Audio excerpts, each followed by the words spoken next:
Bismillahirrahmanirrahim. Jamaah rahimakumullah. Lihat Rasulullah sallallahu alaihi wasallam disiksa, ditindas, akhirnya diusir dari kota Mekah, keluar dari kota Mekah, keluar dari tempat yang paling dicintai sama Allah Jalla Jalaluhu. Kita semua tahu bahwasanya ahabbul biqa ilallah, tempat yang paling dicintai Allah adalah kota Mekah, Ka'bah, Baitullah. Beliau tinggalkan sampai ke Madinah. Hidup nyaman? Ya enggak juga. Apakah orang-orang kafir berhenti menyiksa umat Islam dengan mereka berhijrah? Selesai? Enggak pernah selesai. Mereka tetap akan menyerang umat Islam. Dan terbukti sejarah mencatat hal itu. Ketika para sahabat Nabi hijrah ke Habasyah, keluar dari Jazirah Arab, mereka berangkat ke dataran Afrika. Apakah kaum musyrikin diam, berhenti menyiksa umat Islam? Mereka kirim utusan untuk mengembalikan umat Islam yang telah hijrah. Dan itu terjadi. Sebagian sahabat Nabi sallallahu alaihi wasallam yang berhijrah itu diseret kembali oleh keluarganya agar mereka meninggalkan agama Allah.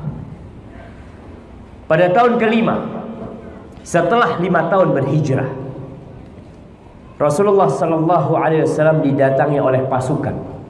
Kota Madinah disambangin oleh pasukan yang belum pernah terkumpul jumlah pasukan itu di Jazirah Arab. Jumlah mereka 10.000 orang. Kira-kira 4.000 dari Quraisy.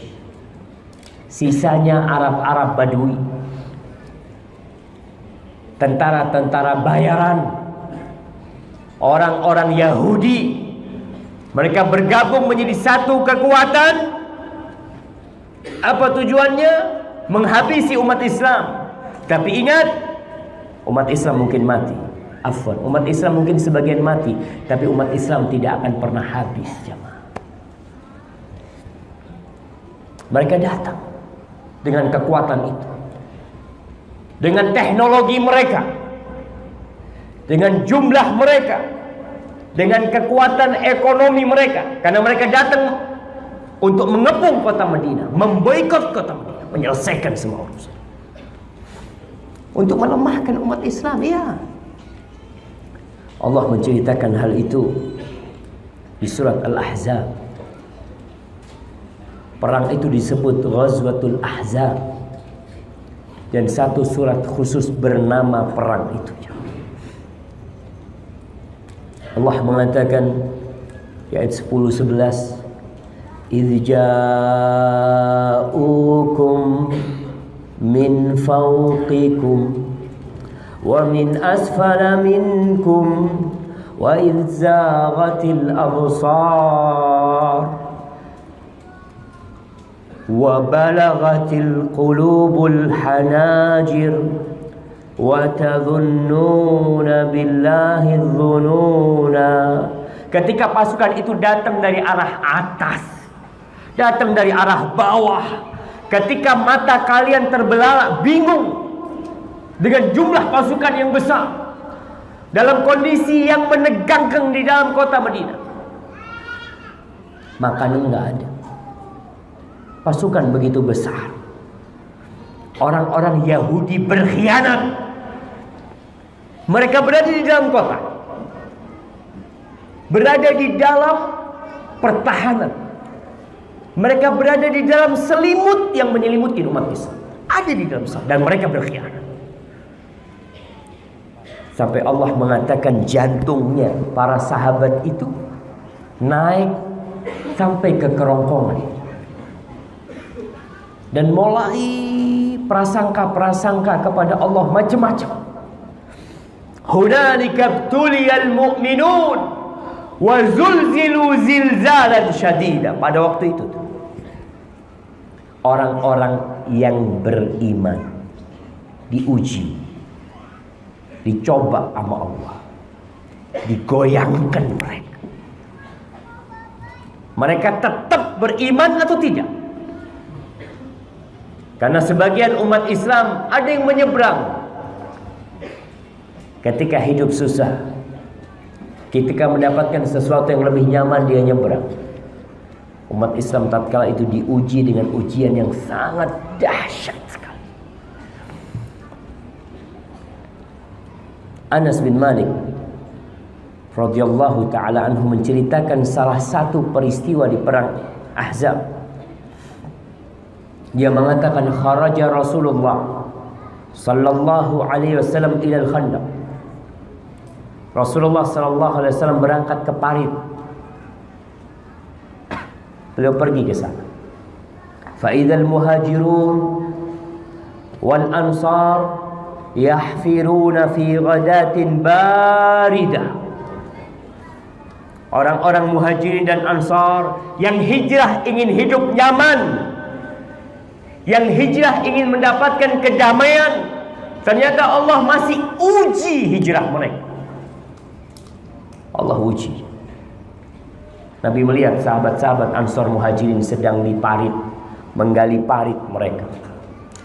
Di posisi pagi yang sangat dingin. Falam yakun lahum abidun ya'maluna dzalika. Mereka enggak punya pembantu. Mereka tidak punya budak-budak yang bisa diperintahkan untuk menggali itu parit. Maka mereka bekerja sendiri. Turun ke parit gali. Abu Bakar, Umar, Uthman, Ali, bahkan Rasulullah sallallahu alaihi wasallam turun ke parit. Falamma ra'a ma bihim minan nasab wal ju'. Ketika Nabi melihat kondisi para sahabat yang kelelahan dan kelaparan.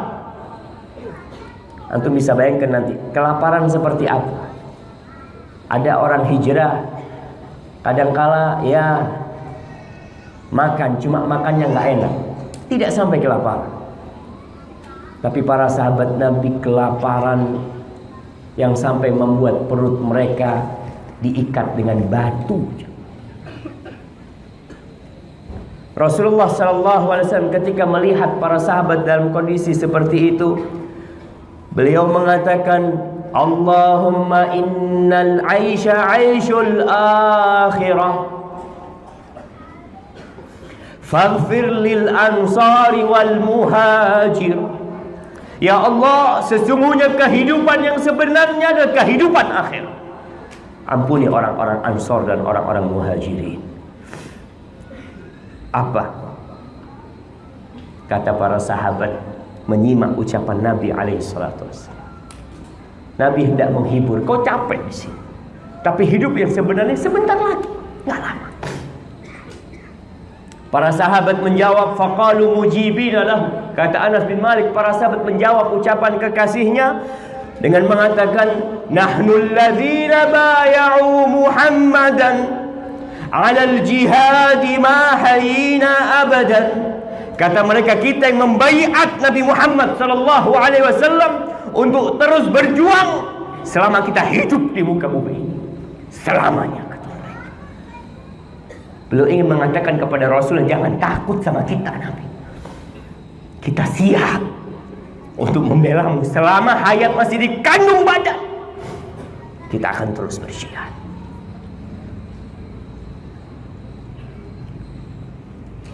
Kata Anas bin Malik, fakana an-nabiy sallallahu alaihi wasallam yanqulu at-turaba yawm al-khandaq.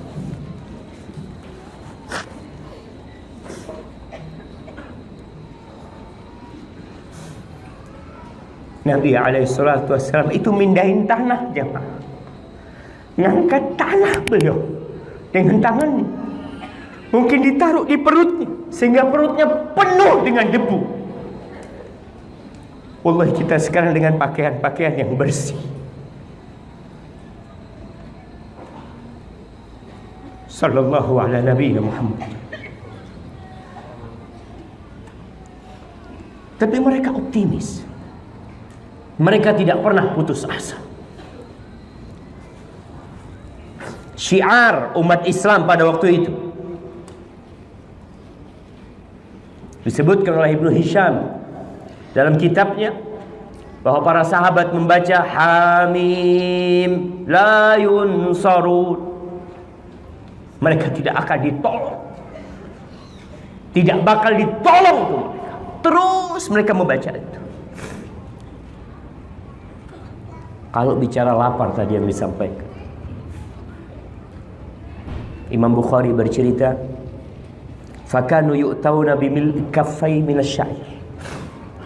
Mereka dikasih dua tangan nih gandum, dicampur dengan minyak samin yang sudah basi, dicampur. Cuma dua ini aja. Tudau baina yadil qaum, ditaruh di orang-orang yang sedang menggali. Wal qaumu ji'a', orang-orang dalam kondisi lapar. Wa hiya basyi'atun fil halqi wa laha rihun muntin. Itu makanannya enggak enak di tenggorokan dan baunya busuk. Tapi itu yang mereka makan. Tapi memang sayangnya kita kurang bersyukur jadi umat Islam. Selalu mengeluh. Jabir bin Abdullah menceritakan, walabithna thalathata ayyamin la nadhuqu dhawaqat. 3 hari kita bekerja di sana tidak mencicipi apapun. 3 hari.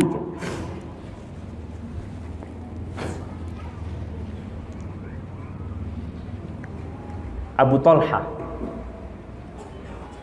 suaminya Ummu Sulaim, dia mengatakan, syakauna ila Rasulillah sallallahu alaihi wasallam farafa'na an butunina an hajarin hajar. Kita datang menjumpai Nabi alaihi salatu wasallam, mengadu sama Nabi. Sahabat datang, mereka mengadu kelaparan, mereka buka perut mereka, ditunjukkan kepada Nabi alaihi salatu wasallam ada batu-batu yang disusun di perutnya, lalu dibikin sabuk. Satu batu sahabat itu.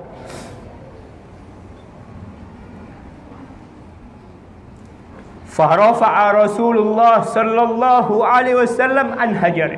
Nabi lalu membuka perutnya.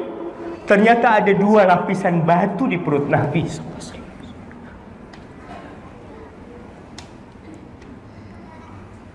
Tapi jangan, mereka tetap optimis. Mereka tetap yakin, seyakin kalau Allah akan memenangkan mereka. Ketika mereka sedang menggali, ada batu besar yang membuat parit itu tidak bersambung. Mereka mengadu kepada Nabi alaihissalam. Nabi turun, beliau ambil.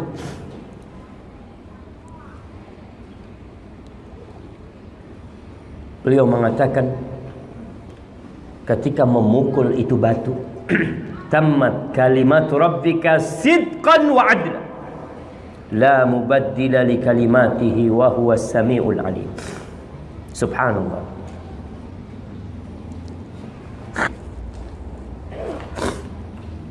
Nabi membaca firman Allah. Kalimat Allah sempurna, benar dan adil.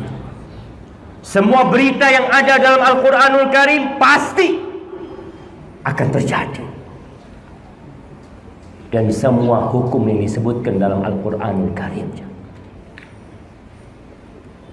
itu pasti adil. Nggak ada yang bisa merubah. Nggak ada yang bisa merubah. Andai kata seluruh umat manusia berkumpul bersama barang bangsa jin, mereka bersatu untuk merubah, nggak ada. Allah mengatakan wal aqibatu lil muttaqin. Akibat yang baik, mungkin happy ending terjemahannya, terjemahan bebasnya, itu hanya untuk orang-orang yang bertakwa. Mereka silahkan berusaha, tapi tetap Nabi mengatakan kepada para sahabatnya, la mubaddila li kalimati, nggak ada yang bisa merubah. Wa huwas samiul alim, dan dia maha mendengar dan maha mengetahui. Dalam posisi seperti itu, Nabi memberikan kabar gembira kepada para sahabat. Nabi bercerita bahwa ditampakkan kepada Nabi alaihissalatu wassalam istana-istana Romawi di Syam, istana-istana Persia. Para sahabat mengatakan, ya Rasulullah, doakan supaya kita bisa menaklukkan mereka. Nabi berdoa, dan Nabi mengatakan mereka akan ditaklukkan oleh kalian. Optimis perlu ditumbuhkan di hati kita. Baik, 10.000 pasukan datang. Lalu mereka kemana? Kemana mereka? Habis. Jamaah, cerita mereka hilang. 10.000 tentara itu kocar-kacir kembali ke kampungnya dan tidak lagi diingat kecuali dengan keburukan.